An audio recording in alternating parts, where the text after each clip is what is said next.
I wrote this piece and I wanted to share it as we reach the end of this month, and pride, and thinking about pride as something that happens inside and out, year-round, alone and together.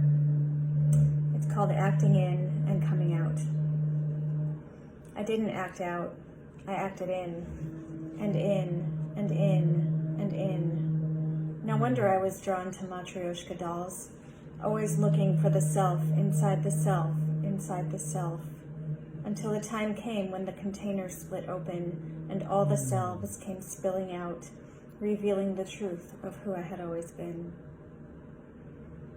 I didn't act out, I acted in, and in, and in, and in. To the observer, the naked eye, I was pretty, petite, responsible, accomplished, talented, expressive, unique, and sweet. Inside, I was lonely, unknown and unreachable, unheard, muted, longing, multitudinous, dark, intense, and tough. I didn't act out. I didn't skip school or tell anyone to fuck right off. I didn't have a curfew because I didn't need one. I'd be home by 10 anyway. I acted in. I smoked out the bedroom window, binged and purged after whole days of barely eating, and turned my homework in on time.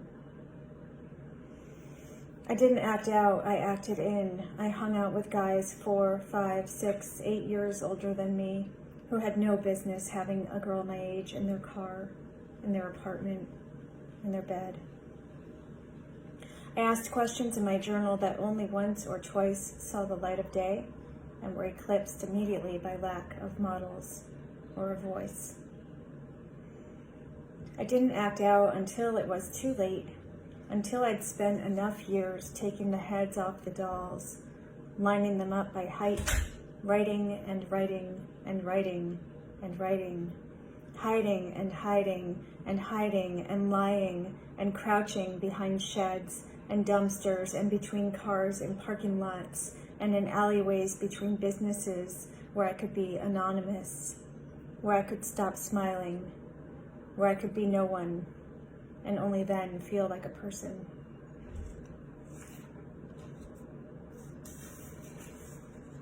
I didn't act out until I acted out so badly it would take years to accept the messiness of my own human explosion, inevitable after a lifetime of swallowing my voice, fire in the belly, a cunt like a river, language like this forbidden.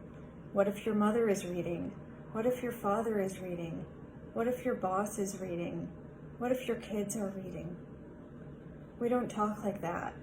We don't act like that. We don't dress like that. We don't put our own needs on the table like so many cards, exposed for the world to see who we really are. The inside and outside.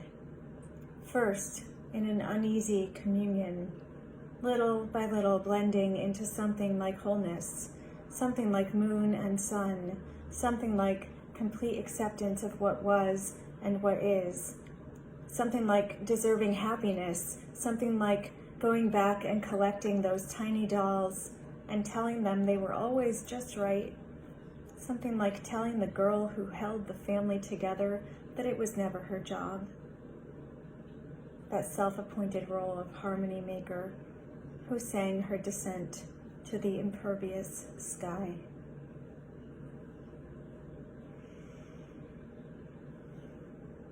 Be brave, I told other people. You're beautiful, I told other people. I see you, I told other people.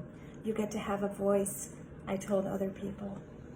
And eventually, the littlest one crept out and climbed into my lap, and I stroked her soft curls and told her I loved her and always would.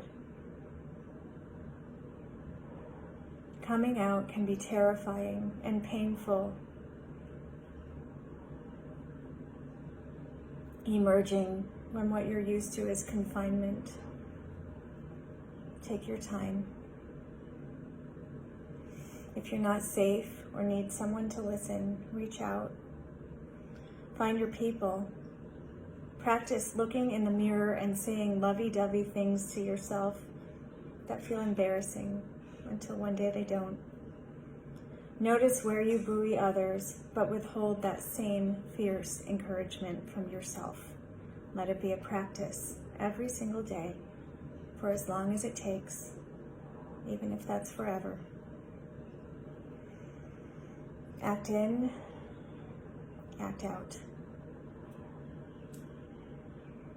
Breathe in, breathe out. All of me is allowed. All of you is allowed. And all of us together,